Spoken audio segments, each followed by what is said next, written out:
11 décembre 2023. François m'envoie... alors, je vous le lis, hein, mais vous me croyez. Hein, je l'ai là. Tu t'en fous. Vous me croyez.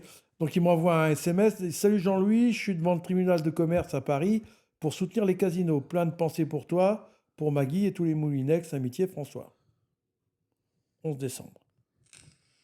Donc, il m'envoie ça à 8h52. À 10h39, je lui réponds. Salut François, toujours aussi motivé pour cette nouvelle lutte pour les casinos. Force à vous, amitié, Jean-Louis. Donc là, on arrive en 2024, c'est-à-dire que les relations étaient encore Et en bon terme. Le 10 juin 2024, à 8h47, je lui envoie un message. Pour ceux qui lisent Fakir, ils vont comprendre.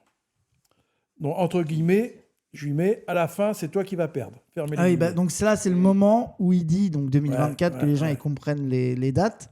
C'est que c'est le moment. 2024, c'est la dissolution, les législatives anticipées, et c'est les moments des fameuses grandes purges, etc., où Ruffin se range du côté de l'après et quitte la France insoumise, et il y a toutes les affaires du tract aux faciès pendant sa campagne, etc. Voilà. Donc, je lui envoie ça, entre guillemets, à la fin, c'est toi qui vas perdre, fermez les guillemets, et je continue.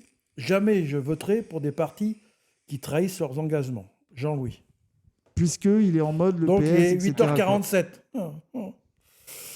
Donc, il me répond quels engagements, Jean-Louis ? Point d'interrogation. Quels engagements ? Je lui réponds l'accord NUPES pour les législatives. Cela fait bientôt 2 mandats que Macron joue avec l'extrême droite et vous êtes en train de prendre son relais avec autant, fort, etc. Et l'ennemi, c'est Mélenchon et l'AFI. Donc, je lui réponds ça. Là, il m'a jamais répondu. Il s'est dit putain, encore un insoumis qui vient me casser les couilles. Donc, vous imaginez bien que quand il a été invité aux Awasho, au dojo, T'as voulu avoir la réponse dans finale, les VIP, à la fin de son passage. Alors, je crois que Charlie, tu l'avais dit que tu étais. Ouais, je l'avais dit avant qu'il vienne. Mais donc, dans la loge, je l'ai chopé. Ah, t'es là. Je lui ai dit, oui, c'est ça, foutonne de... Enfin, je n'ai pas dit ça, mais j'ai foutonne de ma gueule. Tu savais très bien que j'étais là. Et donc, je l'engueule. Je lui dis, de toute façon, t'es con. T'as rien compris au film. Je comprends pas pourquoi t'es pas resté avec Mélenchon.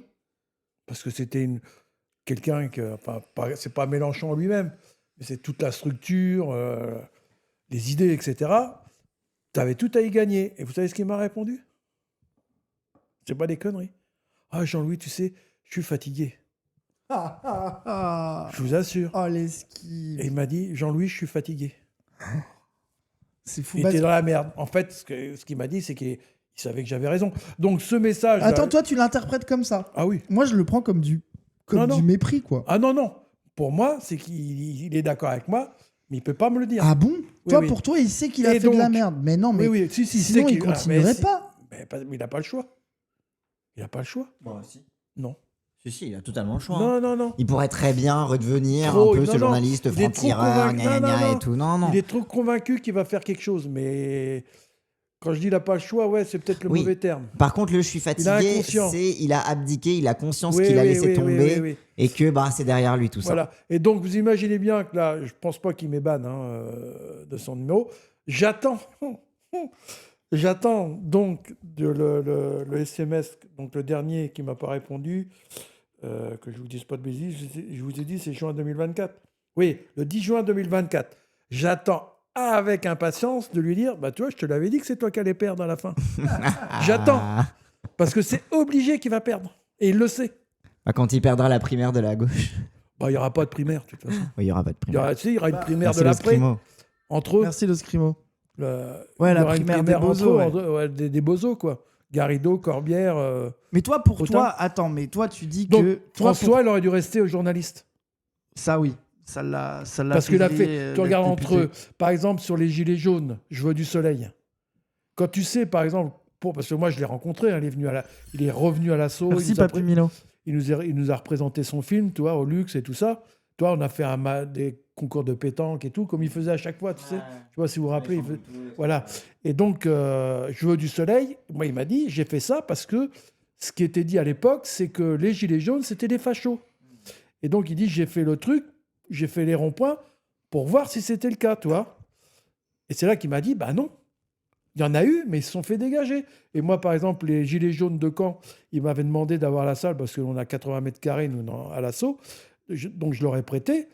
Mais je leur ai prêté sans souci parce que je savais qu'ils avaient dégagé les fachos qui avaient essayé dans certains ronds-points de foutre le bordel, mais ils se sont fait dégager. Merci Robin 380. Et là, François, il a fait Je veux du soleil pour ça.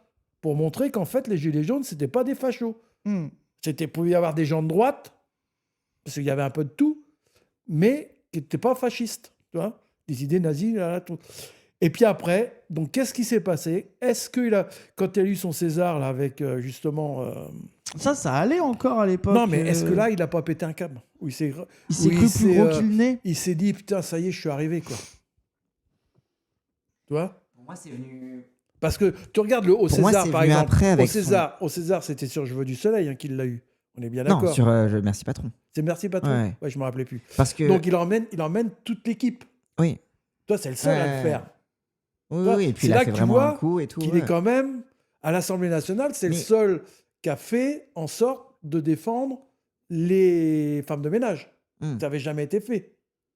Qui a fait un film sur le sujet, etc. Donc ce côté-là, tu peux pas lui reprocher. Moi, je ne reprocherai jamais ça. Ce que je lui reproche, c'est d'avoir vrillé et d'avoir cru qu'il pouvait être Mélenchon. Il peut pas être Mélenchon. Trotsky, merci. Il peut pas être Mélenchon. Ce qui est intéressant, c'est que c'est la trajectoire de son premier à son deuxième mandat. Parce que son premier mandat, il était encore en mode je viens en maillot de foot à l'Assemblée nationale, on fait des coups d'éclat, etc.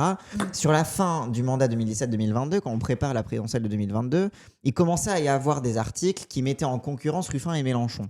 En mode Ruffin se prépare secrètement derrière Mélenchon, Ruffin, Mélenchon, le clash, etc. Et à cette période-là, il garde un peu ses distances avec ce que raconte la presse. Il est un peu en mode non, pas du tout. Mais il n'est pas non plus très prompt à aller contredire la presse, tu vois. Genre, ça l'arrange quand même que des articles sortent, même si il rentre pas non plus dans le jeu, tu vois. Donc, il est un peu un pied dedans, un pied dehors. Et après 2022, du coup, il se fait réélire. Et c'est là que exit les maillots de foot, etc. Il revient en costume, parfois même non, en cravate, non, il la met jamais. Mais il commence un petit peu progressivement à dire, à peu près au moment où Roussel commence à dire il faut tourner la page de la NUPES, donc en fait dès août-septembre 2022, il commence à dire en mode oui, mais bon, la bordélisation, c'est fini, et puis bon, la stratégie de Mélenchon, le bruit et la fureur. Donc il commence un petit peu à se respectabiliser à peu près au même moment que Roussel commence à péter la NUPES de l'intérieur, tu vois. Donc je trouve que ce qui est intéressant, c'est que la question de où est-ce qu'il a vrillé, je pense, c'est pas face au mandat, c'est pas face au fait d'être élu ou au pouvoir, c'est face à la pérennisation du pouvoir et à qu'est-ce que je vais faire de ma vie, tu vois. C'est plutôt face à la trajectoire professionnelle. Le 7 octobre aussi. Et le 7 octobre après, bien sûr, mais ça arrive après dans la chronologie. Mais ça va avec ça, non? Bah pour moi, ça vient sur comment il pense son truc de long terme. C'est-à-dire que toi, tu dis il aurait dû rester journaliste. Oui. Je pense que là, il est dans l'abîme de merde, je me suis lancé en politique et je sais pas quoi faire. Ouais. Moi, c'est ça que je lui ai... En fait, quand je l'ai vu aux Awa Show, c'est ça que je voulais pouvoir discuter avec lui. Pourquoi? Alors, est-ce que c'est le fait d'avoir été soutenu par un millionnaire, là? Est-ce que c'est suffisant? Non, parce que lui, il est parti plus vite que les autres. Et surtout, lui, ce qu'il nous a dit... Est-ce que c'est nécessaire? Aux Awa Show, rappelle que ce qu'il nous a dit, c'est Mélenchon a... Lui, son hypothèse, sincère ou pas, je sais pas, c'est Mélenchon a déplacé la fenêtre d'Overton de la gauche, a radicalisé la gauche et a imposé son programme. Et plutôt que de garder des liens avec les autres pour continuer à les obliger d'être solides sur le programme, il se les est aliénés en étant trop antiraciste et trop pro-palestinien. C'est ça son hypothèse de merde. Parce que tu crois Ruffin a toujours été raciste, ça pour le coup. Oui, ça c'est clair. Ça c'est clair. Bon. Oui. Genre, mais son bouquin sur les quartiers nord-amiens. Oui, non, mais c'est un class force de merde. Non, mais ça veut dire que c'était un PS ignoré alors. Je pense pas PS ignoré, mais vraiment. Et les gens qui disent vite fait, Ruffin, il sera pas à la primaire, c'est l'après, ils ont leur candidat. Il est pas à l'après, Ruffin. Et c'est là qu'il est moins con que les autres. Oui. C'est contrairement à Corbière et Garrido qui se sont rangés derrière Autain. Il a compris que c'était de la merde. Lui, il est moins con que les autres. Oui. Lui, il est quand même moins débile sur ce sujet-là. Quoi. Moi, je vous assure, les gens, le chat. Moi, j'ai des bons souvenirs avec François. Mais oui. J'ai des très bons souvenirs. On a fait des trucs que... il y a que des gauchistes qui pouvaient le faire. Quand on a chanté l'Internationale avec nos paroles à une assemblée générale de Casino, à la fin, là, tu sais, où on se fait virer, là. On chante l'Internationale. Oui, après, toi, tu te fais pas virer parce que t'as un peu l'oral Florent. J'ai fait exprès. Mais si tu veux, ça, je peux pas l'oublier. Il était Moi, je suis génial. d'accord là. avec toi. Ça, je suis d'accord C'est avec toi. génial. Mais trop médiocre. Non.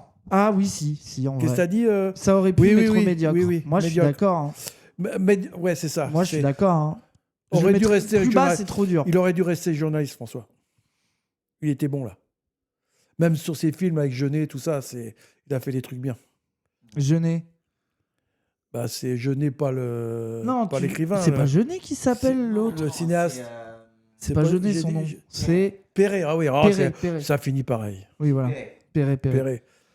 Euh, Mais Et tout de suite, je me fais engueuler parce que je confonds Perret avec Jeunet. Ah putain. Les gays, hein, je veux dire, ils sont chiants. Hein, putain. Oh, putain. Oh. Non, mais moi je trouve qu'il est bien, il est bien placé. Mais là, il y a un truc en vérité. Je sais, parce que moi je trouve qu'on en a pas beaucoup dans Récupérable. Il y en aura d'autres après peut-être. Mais moi j'aurais aimé, parce que moi je Vas-y, le dis dis-moi, avant le dis-moi. Zawa Show, moi je l'aurais mis là. Justement. Oui, moi je pense. Oui, avant oui. le Zawa Show, moi Par j'y suis rapport à ce que j'ai allé. dit, moi je le mets récupérable. Hein. Oui, moi je le mettais là avant le Zawa Show. Il En suffit mode, qu'il arrête de prendre la grosse tête. voilà, en mode il a pété un câble, mais Non, il a pris la grosse tête. il a pris la grosse tête. Oh Moi oui, je moi, pense je que suis ça sûr. joue.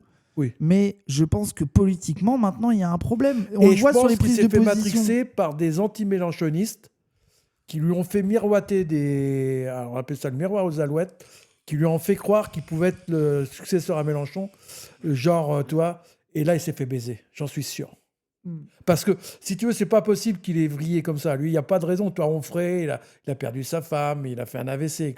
Ruffin, il n'a rien fait de tout ça. Je pense que Ruffin était plus de gauche qu'on ferait, malgré tout. Oui, je suis d'accord. François, c'est comment on dit? C'est du gâchis. Voilà. Ouais, c'est un immense gâchis.